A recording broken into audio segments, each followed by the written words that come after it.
Welcome back to the big show. It's Alex Belford in the morning, BBC Radio Leeds. It's always nice to get an old friend back on the programme. Of course, he started on Emmerdale in 2008 and went on to become probably its biggest star right now. He's up for a British Soap Award. We're going to tell you about that in a bit. And of course, he's had some of the most dramatic storylines on Emmerdale in the last year, probably 2 years, in fact. He came on the show a few months ago, and since then, everybody wants to talk to Danny Miller. How are you? I'm very well. How are you? Yeah, really good. Nice to have you back on the show, because you were on when I just started, and you were kind of growing in fame at that point, and everybody was kind of whispering about you. Since then, the Paul OGradys have been ranting and ranting that you're this brilliant genius, and you are. Congratulations. Oh, thank you. Yeah, it's been an amazing year for me. Really, really good. Is it fun being you? You've got everything on your side, haven't you? You've got youth, you've got the good looks that the ladies like, and everybody's into you right now. It's going well.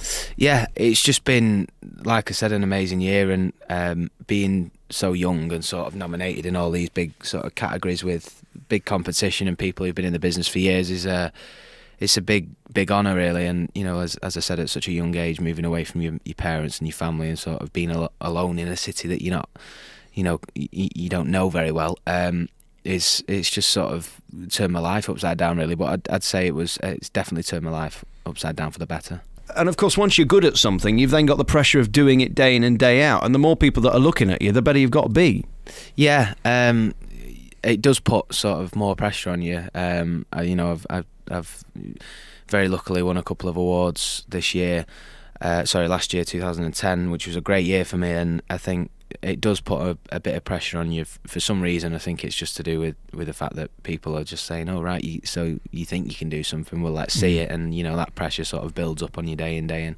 Where are Mum and Dad then? They're back in Manchester. They're based in Stockport, and you know, I get back to there whenever I possibly can. It's not a million miles away, is it? Really? No. Could be worse. They could live in Portsmouth or somewhere like that.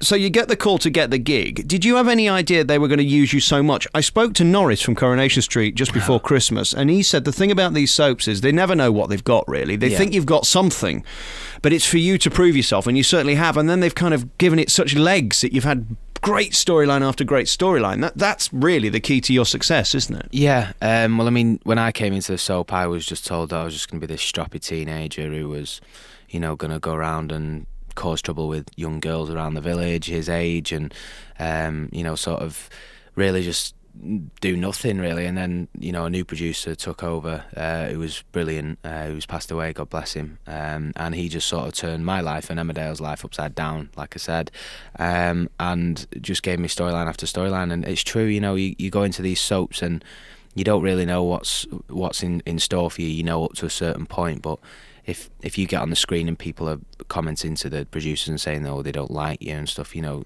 your time there is really sort of limited, really. But I've been lucky to sort of been given the storylines and sort of showing people that, you know, I can do it if you push me to it. So yeah. I guess you're talking about Gavin, who passed away very recently. Did that unnerve you a bit? Because we all need a champion in this business, and when they go, you've got to hope the next guy loves you as much. Yeah. Well, when Gavin took over, he just sort of made me sort of centre of a big storyline, really, and it was amazing. And he's passed away, and I think, you know, it's strange because my confidence has been knocked a tiny bit, and you know, because he's always there on text, through email, phone, whatever it is, just to sort of say, you know, don't do it this way, do it that way, and just giving you constant advice. And I'm not saying, you know, the new producer doesn't, because he's great also, but Gavin was a close friend of mine, and he's gone now, so. Very sad, and I'm sure he'd be very proud of you, because the National TV Awards are on their way at the end of the month. Yeah. Tell us what you're up for again. It's called Serial Drama Performance, which is sort of like, so there's not best actor in soap, best actress, it's just the two combined, really. Right, so you're up against the women as much as the guys, the young against the old. There's no specific thing. So you're going to win it, there's no question, because you're the belle of the ball, quite frankly, at the moment.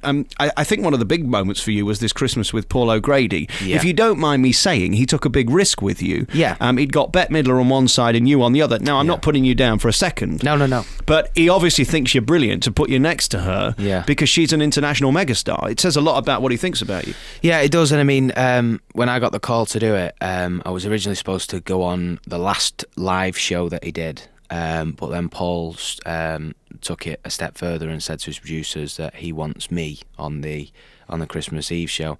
So I was a bit like, well, it's going to be on Christmas Eve, prime time, most people are going to be watching it, I'd love to do it. And then he just started sort of unreeling who was going to be on it, Bette Midler and David A and Cilla Black, and I felt like I was a bit of a cheat really, sat on the couch, you know.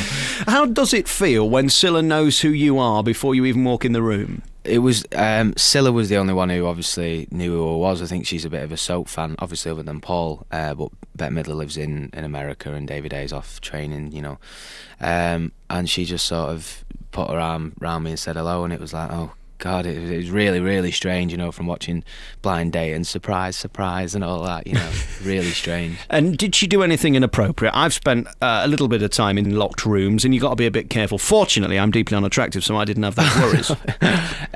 No, she was all right. I mean, after the show, you know, we were sort of celebrating Christmas as it you know, as it was, really. It was their wrap party, Christmas party, so she was a bit merry and, you know, just reeling off stories about... Sorry, did you say Cilla Black had a drink? Really? I think I need surprise, a record surprise. Yes, exactly.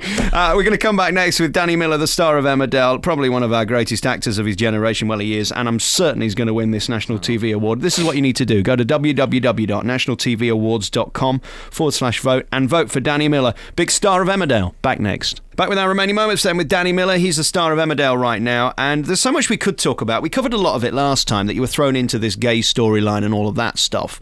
Is that still as comfortable now as it was then?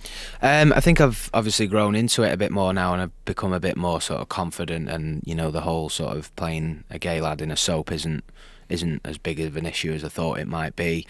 And obviously, you know, any young lad who's straight walking into sort of a gay storyline would worry about, you know, what people would think and what would come with it and stuff. But I just see it as sort of entertainment now, and we're trying to tell people and the public a story, and I think, you know, we're getting it across as well as we want to be. What reaction have you had from those magazines and people like that who have an opinion on it, are gay, have a vested interest? Have they embraced the way you've delivered this role, or are they offended that you're not gay? No, a lot of them, sort of, especially sort of, you know, Gay Times and Attitude magazine and stuff, have put me on the front cover of their magazines because they're happy the way stuff's going. So, may I ask, were you fully clothed at the time? I had my top off on Attitude. Yeah. Is that part of the deal, is it? Yeah, it was part of the deal. Yeah. So you give them something and they give you something back. Yeah.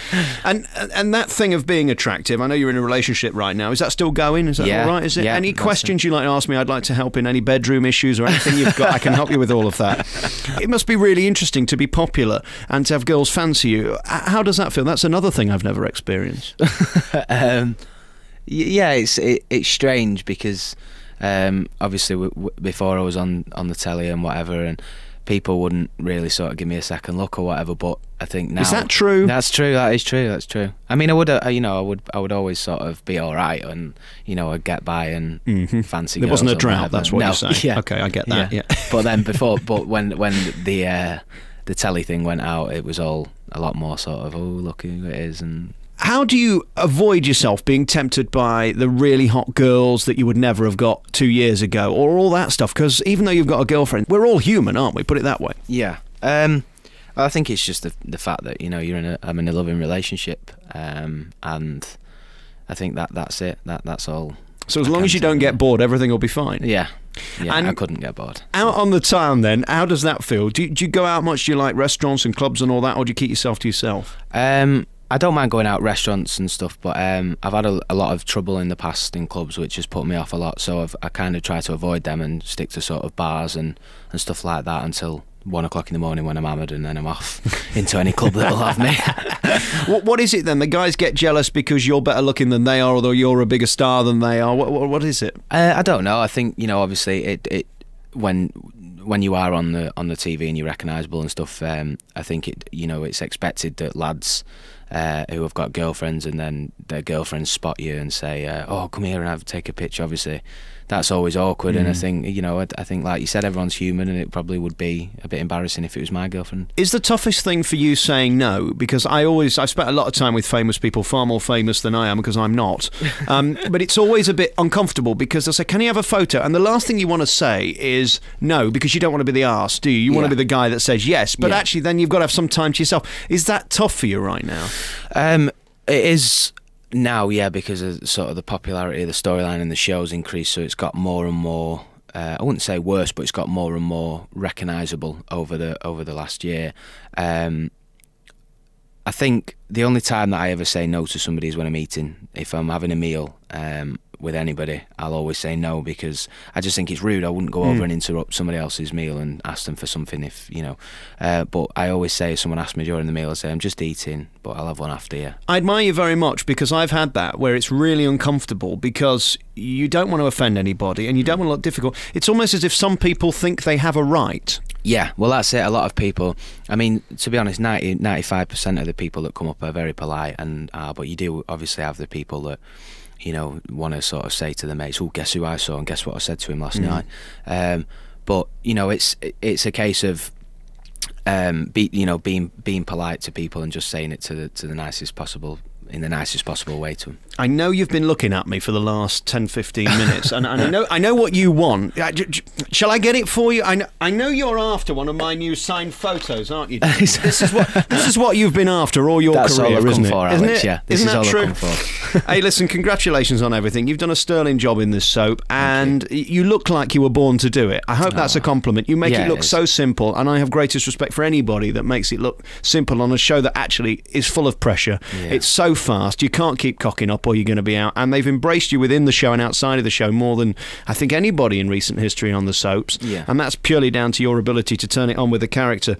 Are you going to be happy in the end on that soap? I didn't want to get too anaraki for those who don't watch it, but I mean, it's one bad thing after another, and now the poor guy's in the chair and you're still being honourable and all that. When are you actually going to get a proper portion from someone who's not going to give you a load of aggro with it? Well, that's the interesting thing about the character. I think the fact that, you know, he has got so many opportunities of being happy, but he just doesn't take them. So I don't think he'll always be happy, but he'll never be permanently happy. Where do you go from here? Are you happy to be in the soap for right now, or have you got plans to go? Or? Yeah, I mean, you know, listen, I'm 20 years of age.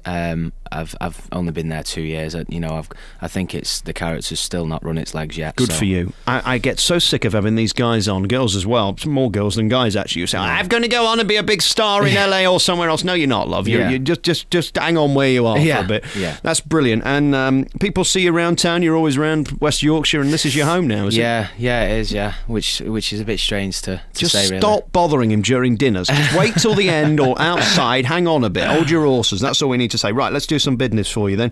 www.nationaltvawards.com/vote is the place to go. You need to get there quickly. Please vote for Danny Miller, best actor in a soap, serial drama, all that nonsense. Did you see any of EastEnders over Christmas, by the way?